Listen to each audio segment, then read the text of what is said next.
بسم اللہ الرحمن الرحیم۔ السلام علیکم۔ یہ کاشانہ بصیرت کا چینل ہے اور آپ جو کتاب سماعت فرما رہے ہیں اس کا نام ہے سخن، پارٹ 6۔ مرحوم آقا نجفی نے کہا، کیا یہی نہیں ان المنکر ہے جو تم نے کیا؟ تم نے اس کے نام پر خود کو کئی برائیوں کا ارتکاب کیا۔ اول تو یہ کہ یہ شادی کی محفل تھی، دوسرا تمہیں جاسوسی کا کوئی حق نہیں تھا، تیسرا تمہیں کیا حق تھا کہ تم لوگوں کی چھتوں پر سے گزرو، چوتھے تمہیں مار پٹائی کا حق کس نے دیا تھا؟ پرانے زمانے میں اس قسم کے قصے بہت ہوتے تھے۔ خوش قسمتی سے اب یہ بات نہیں رہی۔ یہ سمجھ لینا چاہیے کہ بہت سی صورتوں میں نہیں ان المنکر زاروئے قانون نہیں ان المنکر ہی نہیں ہوتا، بلکہ خود ایسی برائی بن جاتا ہے جسے روکنے کی ضرورت ہے۔ زبانی نصیحت ورنہ پھر تشدد۔ ایک اور بات جو ضمناً میں کہنا چاہتا ہوں وہ یہ ہے کہ ہم نے زیادہ تر امر بالمعروف اور نہی عن المنکر کے صرف 2 طریقے اختیار کیے ہیں۔ اب بھی ہم دیکھتے ہیں کہ لوگوں کی توجہ انہی 2 طریقوں کی طرف ہے، اول زبانی حکم دو ورنہ پھر تشدد، بشرط یہ کہ ہمیں مار پٹائی کرنے اور لوگوں کو بند کرنے کی طاقت ہو۔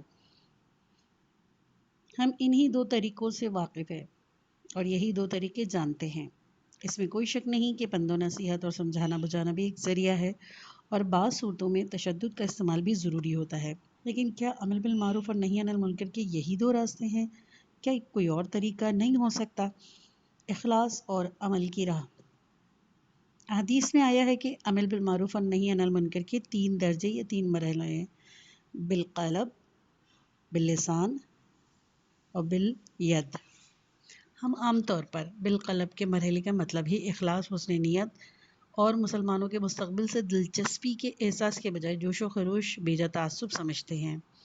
اس طرح باللسان کا مرحلے کا مطلب واضح بیان ہوتا ہے اور تسلی بخش دلائل کے بجائے تحکم آمیز پند و نصیحت لیتے ہیں، حالانکہ قرآن مجید میں واضح ارشاد ہے۔ اور بالید بالید کے مرحلے کا مطلب عملی تبلیغ، عملی تدابیر اور نیک عمل کی مثال قائم کرنے کے بجائے تشدد اور طاقت کا استعمال سمجھتے ہیں۔ مجموعی طور پر ہم بولنے، لکھنے، خطابت اور مضمون نویسی کے زیادہ قائل ہیں اور سمجھتے ہیں کہ صرف زبان سے کہنے سے سب کام درست ہو جاتے ہیں۔ حدیث میں ہے ترجمہ، یعنی زبان سے کام لیے بغیر لوگوں کو دین حق اور اصلاح کار کی دعوت دو۔ مطلب یہ کہ اپنے عمل سے نیک مثال قائم کرو، دوسروں کو متاثر کرو۔ ایک اور حدیث ہے کہ جو فقہ عموماً امر بالمعروف اور نہی عن المنکر کے باب میں نقل کرتے ہیں۔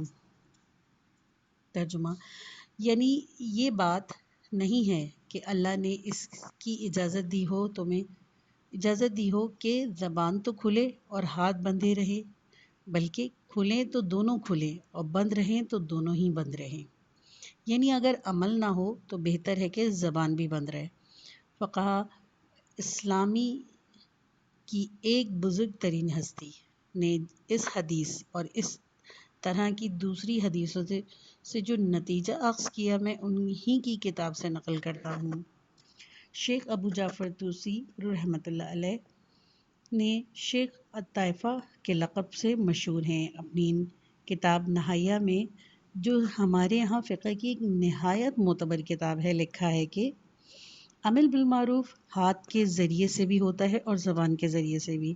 ہاتھ سے عمل بالمعروف کا یہ مطلب ہے کہ آدمی بذات خود عامل بخیر ہو اور منکرات سے اجتناب کرے تاکہ دوسرے لوگ خود بخود اس کی مثال پر عمل کریں۔ زبان سے عمل بالمعروف کا مطلب یہ ہے کہ لوگوں کو نیک کاموں کی تلقین کرے اور انہیں خوشخبری سنائے کہ اگر وہ نیکی کی راہ پہ چلیں گے تو دنیا میں تعریف کے مستحق ہوں گے اور آخرت میں رحمت الہی ان کی شامل حال ہوگی، ساتھ ہی انہیں عذاب الہی سے ڈرائے۔ اس کے بعد فرماتے ہیں، ہاتھ سے عمل بالمعروف کی ایک صورت یہ بھی ہے کہ منکرات کے مرتکب کو سزا دی جائے۔ اس صورت میں کسی کا قتل یا زخمی کرنے کی نوبت بھی آ سکتی ہے، لیکن حکومت شرعی کی ہدایت کے بغیر ایسا کرنا جائز نہیں۔ صاحب جوہر الکلام نے شیخ طوسی کی یہ عبارت نقل کرنے کے بعد لکھا ہے، یہ صحیح ہے کہ امر بالمعروف اور نہی عن المنکر کی سب سے بہتر اور بالاتر مستحکم ترین صورت یہ ہے کہ خصوصاً جہاں تک مذہبی رہنماؤں کا تعلق ہے، جن پر اور جن کے عمل پر لوگوں کی نگاہیں رہتی ہیں، یہ لوگ خود یہ لوگ خود ورع و تقوی کی زندگی اختیار کریں اور تمام نیک اعمال میں چاہے وہ واجب ہو یا مستحب خود دوسروں سے بڑھ چڑھ کر حصہ لیں، تمام برائیوں سے بچیں، اخلاق حسنہ سے اپنے نفس کی تکمیل کریں اور عادات ذمیمہ سے دور رہیں۔ اس کے بعد فرماتے ہیں حسن عمل، عمل بالمعروف اور نہی عن المنکر کا سب سے بہتر اور مؤثر ترین ذریعہ ہے، اور ممکن ہی نہیں کہ اس کا اثر نہ ہو، خصوصاً اگر اس کے ساتھ زبانی پند و نصیحت کا بھی اضافہ کر دیا جائے، کیونکہ ہر موقع کے لیے بات کا ایک الگ ڈھنگ ہے اور ہر درد کی الگ دوا ہے۔ جسمانی معالجہ سے روحانی معالجہ زیادہ مشکل اور زیادہ پیچیدہ ہے۔ آخر میں یہ بات کہہ کر ختم کرتے ہیں، ہم اللہ سے دعا کرتے ہیں کہ وہ ان مراتب تک پہنچنے کی ہمیں توفیق عطا فرمائے۔ امام علی علیہ السلام فرماتے ہیں، جو شخص لوگوں کی رہنمائی کرنا چاہتا ہے اور لوگوں کو اپنے اتباع کی دعوت دینا چاہتا ہے، اسے چاہیے کہ دوسروں کو مخاطب کرنے سے پہلے خود کو اپنے آپ کو تعلیم و تلقین کرے۔ اس سے پہلے کہ وہ دوسروں کے وعظ و نصیحت سے تربیت کرے، اسے چاہیے کہ اچھے عمل اور صحیح اخلاق اختیار کرے، خود اپنی تربیت کرے اور دوسروں کے معلم و مربی کی نسبت وہ شخص زیادہ احترام کا مستحق ہے جو خود اپنی تعلیم و تربیت کرتا ہے۔ زبان اور کان سے ضرورت سے زیادہ توقع، یہ ایک بڑی ناوافیت کی بات ہے اور سخت غلطی ہے کہ ہم آج اپنے معاشرے میں تحریر و تقریر اور خطابت و مضمون نویسی کی ضرورت سے زیادہ اہمیت دیتے ہیں اور ان سے حد سے بڑھ کر نتائج کی توقع رکھتے ہیں۔ یہ ضرور ہے کہ تحریر و تقریر سے خصوصاً اگر وہ اس طرح حکمت و معززہ حسنہ ہو جیسے قرآن کریم میں فرمایا گیا ہے، تو اس سے حقائق واضح ہوتے ہیں، مگر یہ ضروری ہے کہ وہ تحکم آمیز پند و نصیحت کی شکل اختیار نہ کرے۔ لوگوں کی اصلاح کے لیے تحریر و تقریر پر ایک لازمی شرط ہے، مگر اتنا ہی کافی نہیں، کیونکہ یہ ضرورت سے زیادہ توقع وابستہ کیے ہوئے ہے اور چاہتے ہیں کہ صرف زبان اور کان کی مدد سے سب کام ہو جائیں۔ اسی لیے ناکامی ہونے پر ہمیں تکلیف ہوتی ہے اور ہم واویلا کرتے ہیں اور کہتے ہیں، یہ شعر ہم پر ہر دور میں صادق آیا ہے۔ ہم یہ نہیں سوچتے کہ غلطی ہماری ہے، ہم نے بیچاری زبان اور کان سے حد سے زیادہ توقعات وابستہ کر رکھی ہیں، اور ہمیں چاہیے کہ کبھی کبھی بلکہ اکثر آنکھ سے بھی کام لے لیں، اپنے عمل کو بہتر بنائیں۔ ہمارے عمل اچھے ہونے چاہیے تاکہ لوگ انہیں اپنی آنکھوں سے دیکھ سکیں۔ کیا ہی اچھا ہو کہ ہم بیچاری زبان اور لوگوں کے کانوں کو ذرا سا آرام کرنے دیں۔ اجتماعی عمل، علامہ اس کے کہ امر بالمعروف اور نہی عن المنکر کے نفاذ میں ہمیں اپنے عمل کو بھی دخیل بنانا ضروری ہے۔ یہ نکتہ بھی قابل توجہ ہے کہ انفرادی عمل کچھ زیادہ مفید نہیں ہے، خصوصاً آج کی دنیا میں۔ یہ بھی ایک بڑی مشکل ہے کہ جو اہل عمل بھی ہیں ان کی توجہ بھی اجتماعی عمل کی طرف نہیں، یوں کہنا چاہیے کہ ہر شخص اپنی 1.5 اینٹ کی مسجد بنائے ہوئے ہے۔ انفرادی عمل سے کوئی کام چلتا ہے، نہ ہی افرادی فکر سے، انفرادی فیصلے سے بھی کام نہیں بنتا۔ تعاون، ہم فکری اور اشتراکی عمل کی ضرورت ہے۔ سورہ آل عمران کی آخری آیت یا ایھا الذین آمنوا الصبروا والصابروا والرابطوا کے تحت تفسیر المیزان میں ایک بحث ہے جس میں بتایا گیا ہے کہ اسلامی تعلیم کے مطابق صحیح سوچ صرف اجتماعی سوچ ہے۔ منطق یا تعبد، ایک اور بات جو اہم ہے وہ یہ ہے کہ ہم امر بالمعروف اور نہی عن المنکر کو عملی جامہ پہنانے کے معاملے میں منطقی طریقہ کار کا کوئی مطلق دخیل نہیں کرتے، حالانکہ ہر کام کا ایک مخصوص منطقی طریقہ کار ہے اور اسی میں کامیابی کا راز پوشیدہ ہے۔ میں نے ابھی عرض کیا تھا کہ ہم جس چیز کو سب سے زیادہ اہمیت دیتے ہیں وہ ہے محض زبانی بات چیت، نہ کہ عمل۔ اگر عمل کہیں ہے بھی تو وہ بھی انفرادی ہے، اجتماعی نہیں ہے۔ اب میں کہتا ہوں کہ جس چیز کی طرف سب سے زیادہ غفلت ہے وہ ہے منطقی طرز عمل۔ کہنے کا مطلب یہ ہے کہ معروف و منکر کے بارے میں بھی عملی تدابیر سوچی جانی چاہیے، اور یہ دیکھنا چاہیے کہ لوگوں کو کسی نیک عمل کی ترغیب دلانے کے لیے کیا تدبیر اختیار کی جائے، کسی برے عمل سے باز رکھنے کے لیے کون سا بہتر طریقہ مفید ہوگا۔ کچھ عرصے پہلے میں نے ایک روزنامے میں ایک مضمون پڑھا جس کا عنوان تھا ڈھیروں پند و نصیحت۔ اس مضمون میں مضمون نگار نے پہلے تو یہ لکھا تھا کہ ہمارے ملک میں پند و نصیحت کے تو ڈھیر لگے ہوئے ہیں لیکن سب بے اثر ہیں۔ پھر ایک ضرب المثل تھی جس کا مطلب یہ تھا کہ ذرا سا علاج ڈھیروں نسخوں سے بہتر ہے۔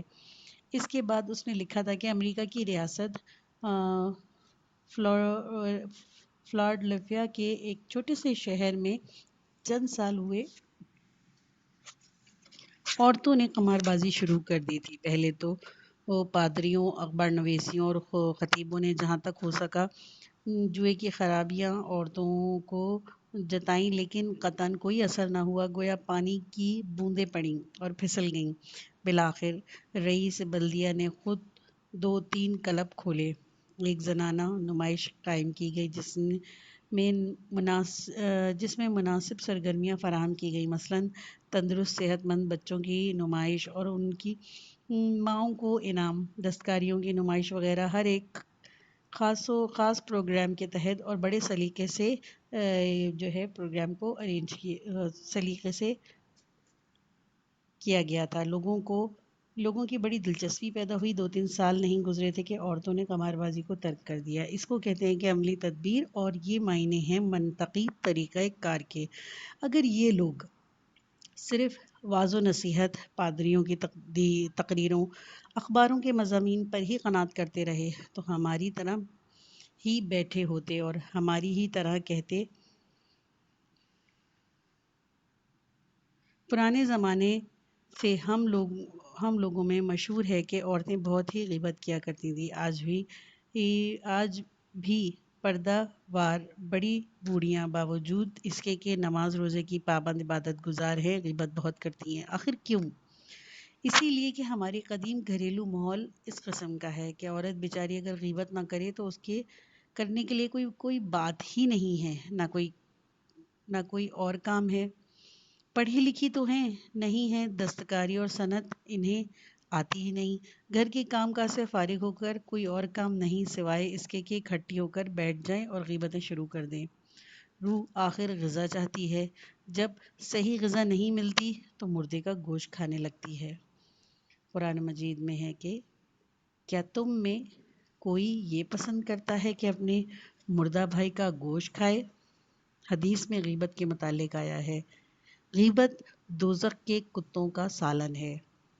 ہم نے اب تک اس حرکت کو روکنے کی جو بھی کوشش کی وہ صرف زبان تک محدود ہے۔ عملی اور منطقی طریقہ کار کے بارے میں ہم نے سوچا بھی نہیں تھا، لہٰذا کوئی اثر بھی نہیں ہوا۔ پھر بجائے اس کے کہ ہم اپنے آپ کو الزام دیں، بیچاری عورتوں کو ملزم ٹھہراتے ہیں کہ وہ ایسی ہی ہوتی ہیں۔ اسی طرح ہماری آج کل کی نئی پود کی عورتیں ہیں جنہوں نے مغربی طور طریقے اختیار کر لیا، اور ایک اور بیماری ہے، یہ بیماری عیش پرستی، پارکوں میں گھومنا، شراب نوشی، فضول خرچی اور فیشن زدگی کی ہے۔ ہم چاہتے ہیں کہ ان باتوں کا علاج بھی واعظ و نصیحت اور زجر و ملامت سے کر لیں، مگر ان باتوں سے تو یہ کام ہونے سے رہا۔ اگر کبھی خدا ہمیں توفیق دے کہ صحیح علاج سوچیں، امر بالمعروف نہی عن المنکر کے منطقی طریقہ کار سے کام لے تو سب مشکلات بآسانی حل ہو سکتی ہیں۔ اگر آپ یہ معلوم کرنا چاہتے ہیں کہ کیا واقعی اسلامی تعلیمات میں امر بالمعروف نہی عن المنکر کے منطقی طریقہ کار کی طرف کوئی اشارہ موجود ہے تو اس نکتے پر غور کیجیے گا کہ فقہا نے عموماً اخبار و حدیث کی بنا پر یہ کہا ہے کہ امر بالمعروف و نہی عن المنکر کی ایک شرط یہ بھی ہے کہ اس بات کا امکان موجود ہو کہ واقعی کچھ اثر ہوگا۔ اثر کا امکان یعنی نتیجہ نکلنے کے امکان کا ہونا اس لیے ضروری ہے کہ ہر حکم میں کچھ مصلحت ہوتی ہے، نماز میں بھی کچھ مصلحت ہے، روزے میں بھی کچھ مصلحت ہے، وضو میں بھی کچھ مصلحت ہے، اسی طرح عمل بالمعروف و نہی عن المنکر میں بھی ایک مصلحت ہے، اور وہ مصلحت یہ ہے کہ مخاطب پر ہماری بات کا اثر ہو اور اس سلسلے میں ہم جو کام کریں اس کا کچھ نتیجہ نکلے۔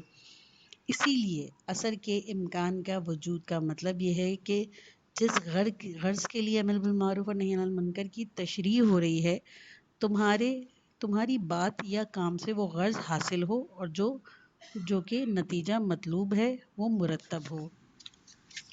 اب میں آپ سے پوچھتا ہوں کہ نماز کے متعلق یہ کیوں نہیں کہا گیا کہ اگر اس بات کا امکان ہو کہ تمہاری نماز کا اثر ہوگا اور جس مصلحت سے نماز واجب ہوئی ہے وہ نتیجہ مرتب ہوگا تو نماز پڑھو، ورنہ نہ پڑھو۔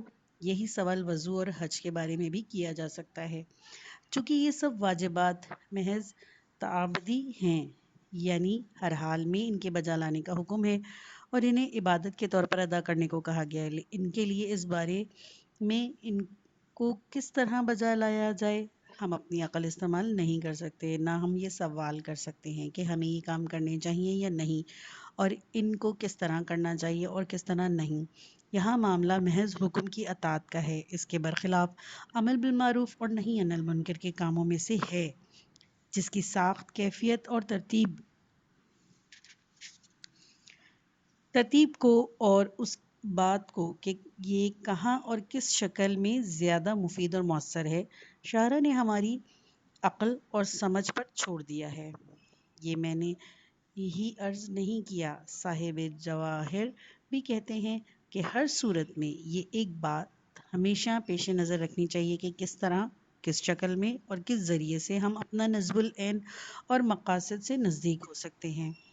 اگر ہم اس بات کو اچھی طرح ذہن نشین کر لیں تو جو احادیث اور روایت عمل بالمعروف و نہی عن المنکر کے بارے میں آئی ہیں ان کے متعلق ہمارا طرز فکر میں تبدیلی آ سکتی ہے، اور ان میں بظاہر جو ہمیں تصادم معلوم ہوتا ہے وہ بڑی حد تک دور ہو سکتا ہے۔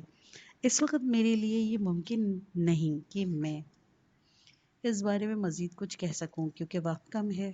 بہرحال حاصل کلام یہ ہے کہ اگر ہم چاہتے ہیں کہ اس اصول کو دوبارہ زندہ کیا جائے تو فقط باتوں سے کام نہیں چلے گا، بلکہ ہمیں وہ روش اختیار کرنی ہوگی جو انفرادی نہیں بلکہ اجتماعی ہو اور اس کی بنیادی منطقی طرز عمل اور نفسیات و عمرانیات کے اصولوں پر ہو۔ ایسی صورت میں 100% کامیابی کی امید ہے۔ آخر میں ایک بات اور عرض کر دوں کہ جب ہمیں بالمعروف و نہی عن المنکر کا نام لیا جاتا ہے تو عموماً یہ کہہ دیا جاتا ہے کہ کیا عمل بالمعروف و نہی عن المنکر ممکن بھی ہے؟ یہ بھی تو دیکھیے کہ رکاوٹیں کتنی ہیں۔ اس کے برعکس میرا عقیدہ یہ ہے کہ وہ واحد چیز جو ہر دور میں ممکن ہے اور جس کو کوئی طاقت مکمل طور پر روک نہیں سکتی، یہی عمل بالمعروف اور نہی عن المنکر ہیں۔ ہاں، اگر عمل بالمعروف اور نہی عن المنکر سے مراد محض باتیں بنانا ہے، جھگڑا پیدا کرنا ہے اور پھر زور و زبردستی کرنا ممکن ہے تو واقعی رکاوٹیں پیش آئیں گی، مگر جیسا کہ میں نے عرض کیا کہ عمل بالمعروف و نہی عن المنکر کی بنیاد تو نیکوکاری پر ہے، کیا یہ ممکن ہے کہ کوئی شخص خود تکلیف اٹھا کر خدمت خلق کرے اور یہ چاہے کہ خود بھی نیک ہو اور دوسروں کے ساتھ بھی بھلائی کرے، اور ایسی صورت میں کوئی طاقت اسے نیک بننے اور دوسروں کے ساتھ بھلائی کرنے سے روک دے؟ کیا ایسا ہو سکتا ہے کہ لوگوں سے کہہ دیا جائے کہ نیک نہ بنو اور لوگوں سے بھلائی نہ کرو؟ بہرحال یہ ہے عمل بالمعروف و نہی عن المنکر کا مقدس اصول، اور وہ ہے اس مقدس اصول کے بارے میں ہمارا طرز عمل۔ نوبت یہاں تک پہنچ گئی ہے کہ نہ صرف یہ اصول ہمارے معاشرے میں کالعدم ہو گیا ہے بلکہ اس کے متعلق ہمارے افکار و خیالات بھی مسخ ہو چکے ہیں اور ان کی شکل بھی بدل گئی ہے۔ کیا آپ نے کبھی اس بات پر غور کیا ہے کہ اسلامی تاریخ میں ہمارے ہاں بڑے بڑے اوبا ہوئے ہیں، حکماء ہوئے ہیں، فقہا ہوئے ہیں، شعراء ہوئے ہیں، بڑے بڑے واعظ، خطیب اور بڑے بڑے مصنف اور انشاء پرداز ہوئے، بڑے بڑے منجم اور ریاض داں ہوئے، بڑے بڑے سیاست داں ہوئے، ہنرمند ہوئے، لیکن نہیں ہوئے تو مصلح نہیں ہوئے۔ اس معاملے میں ہم بہت تہی مایا ہیں، کچھ نہ کچھ مسئلہ ضرور ہوئے مگر توقع سے بہت کم۔ حالانکہ اسلام میں عمل بالمعروف اور نہی عن المنکر کا اصول موجود ہے اور اس اصول کے نتیجے میں مصالحین کی کثیر تعداد وجود میں آنی چاہیے تھی۔ یہ توقع تو نہیں کی جا سکتی کہ ان کی تعداد اتنی ہوگی جتنی کہ ادیبوں یا داناؤں یا فقیہوں یا ریاضی دانوں کی۔ پھر مصلحین میں بھی ضروری ہیں، اگرچہ مصلح میں ایسی کوئی خوبیاں درکار ہیں جو بہت ہی قلیل الوجود ہیں، جیسے غیر معمولی ذہانت، بلند پایہ شخصیت، دور اندیشی، قوت برداشت وغیرہ، لیکن پھر بھی میرا خیال ہے کہ ہمارے ہاں مصلحین کی تعداد اندازے سے کم ہے۔ لیکن کیوں؟ یہ ایسا سوال ہے جس کا فوری جواب دینا میرے لیے ممکن نہیں۔ ہمارے یہاں مسئلہ زیادہ نہیں ہوتے، اس اصلاح کی بات بھی کم ہی سننے میں آئی ہے، کیونکہ ہم یہ سوچتے ہی نہیں کہ مسئلہ ہونا بھی کوئی بڑائی کی بات ہے اور صرف بڑے بڑے لوگ ہی صالحین ہو سکتے ہیں۔ اگر ہم سے یہ کہا جائے کہ امیر المومنین علیہ السلام یا سید الشہداء علیہ السلام ہر معنی میں حکیم تھے تو یہ بات ہماری سمجھ میں آتی ہے اور ہم اسے ان حضرات کی مدح تصور کرتے ہیں۔ اسی طرح اگر کسی کے متعلق یہ کہا جائے کہ وہ فقیہ یا اور احکام الہی کا شناسہ تھا یا فلاں شخص فصیح و بلیغ خطیب تھا تو یہ بات بھی ہماری سمجھ میں آتی ہے، لیکن اگر یہ کہا جائے کہ وہ مصلح تھا تو ہماری سمجھ میں نہیں آتا اور نہ ہم اس بات کو کوئی اہمیت دیتے ہیں۔ حالانکہ صالحین کی شان تو سب سے بڑھ کر یہ ہے کہ وہ خود صالحین ہی نے اپنے لیے اسی نام اور اسی شان کو پسند کیا۔ امام علی علیہ السلام فرماتے ہیں، ترجمہ: الہی تو جانتا ہے میں ریاست، زعامت اور حکومت کا مطالب نہیں ہوں اور نہ ہی دنیا و مال و متاع کا طلبگار ہوں، میں تو فقط مصلح ہوں۔ میں چاہتا ہوں کہ دین کی جو نشانیاں مٹا دی گئی ہیں انہیں بحال کر دوں اور تیری سرزمین پر اصلاح عمل میں لاؤں تاکہ مظلوموں کو امن ملے اور تیری حدود دوبارہ جاری ہوں۔ سید الشہداء سلام اللہ علیہ نے اپنی وصیت میں جو آپ نے مدینے سے مکہ کوچ کرتے وقت اپنے بھائی محمد بن حنفیہ کو لکھ دی تھی، اس میں لکھا تھا، ترجمہ: میں خود و حوث کے سبب نہیں نکل رہا اور نہ ہی میرا مقصد فساد پھیلانا ہے یا کسی پر ظلم کرنا ہے۔ میری تحریک کا فلسفہ اپنے نانا کی امت کی اصلاح ہے۔ میری غرض تو فقط امر بالمعروف اور نہی عن المنکر ہے۔ اسلام میں اجتہاد کا مقام۔ اجتہاد کا مطلب کیا ہے؟ اجتہاد و تقلید کا مسئلہ آج کل بڑی اہمیت اختیار کر گیا ہے۔ یہی وجہ ہے کہ بہت سے لوگ پوچھتے ہیں یا خود سوچتے ہیں کہ اسلام میں اجتہاد کا سوال ہے اور یہ اسلام میں کہاں سے آیا؟ تقلید کیوں کرنی چاہیے؟ اجتہاد کی کیا شرائط ہیں؟ مجتہد کا فرض منصبی کیا ہے؟ مقلد کے کیا فرائض ہیں؟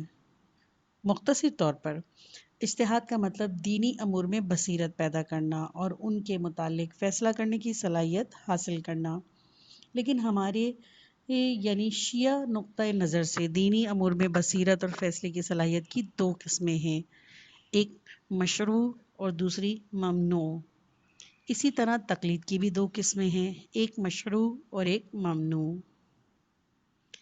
اجتہاد ممنوع، ہماری نظر میں جو اجتہاد ممنوع ہے وہ ہے تشریع یا قانون سازی، یعنی قرآن و سنت میں نہیں، مجتہد خود اپنی رائے سے انہیں وضع کر دے۔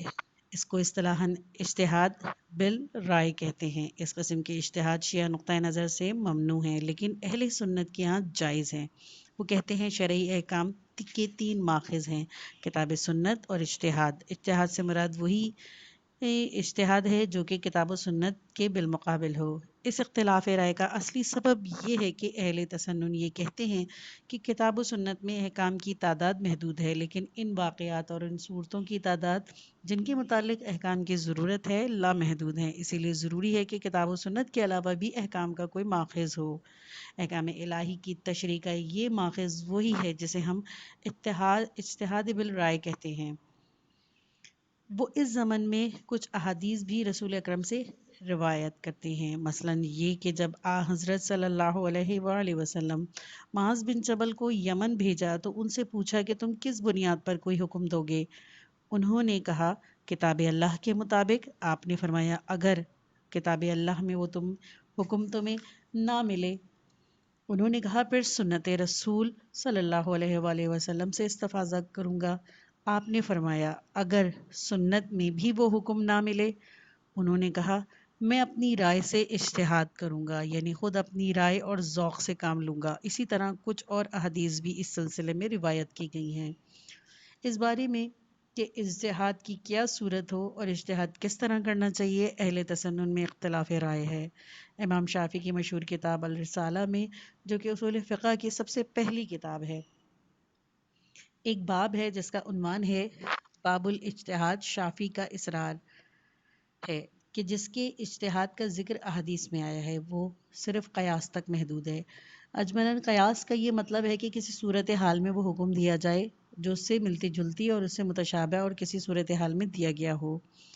بعض دوسرے سنی فقہا اجتہاد کو قیاس تک محدود نہیں سمجھتے، وہ استحسان کو بھی معتبر گردانتے ہیں۔ استحسان کا مطلب یہ ہے کہ ملتی جلتی مثالوں کو پیش نظر رکھے بغیر وہ حکم دیا جا سکتا ہے جو ہمیں حق و انصاف سے زیادہ تر قریب معلوم ہو اور ہماری عقل ہمارے ذوق کے مطابق ہو۔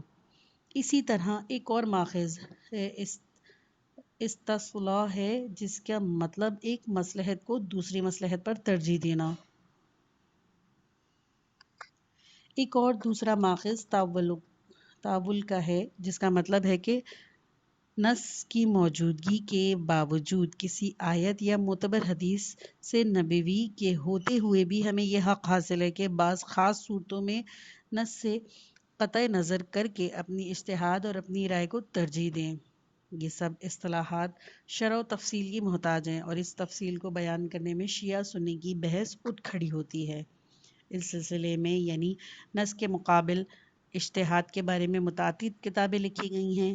ان میں شاید سب سے بہتر وہ رسالہ ہے جو حال ہی میں علامہ جلیل مرحوم سید شرف الدین عاملی رحمۃ اللہ علیہ نے النص والاجتہاد کے نام سے لکھا ہے۔ بہرحال شیعہ نقطۂ نظر سے اس قسم کے اجتہاد مشروع نہیں۔ شیعہ اور ائمہ شیعہ کے نقطۂ نظر سے اس میں قضیہ کی احساس ہی غلط ہے، یعنی یہ بات صحیح نہیں کہ کتاب و سنت کے احکام کافی نہیں اور اسی لیے اجتہاد بالرائے کی ضرورت ہے۔ اس زمن میں بہت سی احادیث و روایات موجود ہیں، بطور کلی ہر چیز کا حکم کتاب و سنت میں موجود ہے۔ کافی بدع المقائیس کے بعد ایک اور باب موجود ہے جس کا عنوان ہے قدیم زمانے سے ائمہ اہل بیت کے متعلق معلوم ہوا کہ انہوں نے قیاس کی مخالفت کی ہے۔